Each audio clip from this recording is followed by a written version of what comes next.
Hello everyone, this is Siham from the Research and Development Department in Market Equity, and in this video I'm going to be talking about some of the important pairs and instruments and their price movement predictions for the day, which falls on a Tuesday, 7th of September 2021. Let's begin with the US dollar versus the Japanese yen, where in the previous videos we said that it is moving in a sideways movement in the 4-hour time frame between levels 110.20, which is the upper boundary of the sideways movement, and 109.50, which is the lower boundary of the sideways movement in the 4-hour time frame. And we said that by breaking upwards to level 110.20, we will be moving in an uptrend which will then continue to target around level 110.80 as a primary target in that uptrend. The pair broke upwards to level 110.20, however it failed to hold above it and rebounded downwards off of it, where it then rebounded upwards off of around level 109.50 to continue with the sideways movement in the 4-hour time frame and target around level 110.20 once again. If we notice the RSI indicator in the 4-hour time frame, then we can see that by rebounding upwards off of around level 40, it supports the continuity of the sideways movement in the 4-hour time frame. That was it for the US dollar versus the Japanese yen. Let's move on to the US dollar versus the Canadian dollar.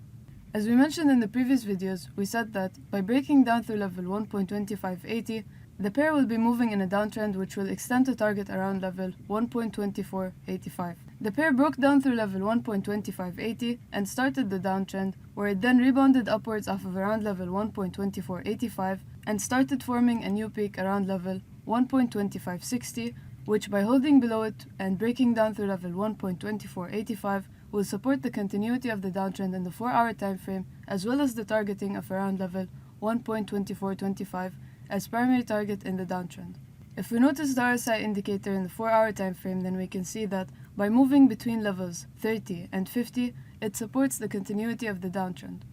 That was it for the US dollar versus the Canadian dollar. Let's move on to the platinum. In the previous videos, we said that the platinum is moving in a sideways movement and it will be targeting around level 1018 to 1022 as primary targets in that sideways movement in the 4-hour time frame. And recently, the platinum broke upwards to level 1018 and 1022 and formed a peak around level 1030, where it then rebounded downwards off of it and is currently being traded around level 1020, which, after breaking upwards to it, it is now acting as a support level for the platinum in the 4-hour time frame, and by rebounding upwards off of it, we will be waiting for the breaking upwards through level 1030, which not only is the major resistance level in the 4-hour time frame, but is also the upper boundary of the sideways movement, as well as the previous peak that was formed in the 4-hour time frame, and the platinum will then be targeting around level 1050 and then 1070 to 1082.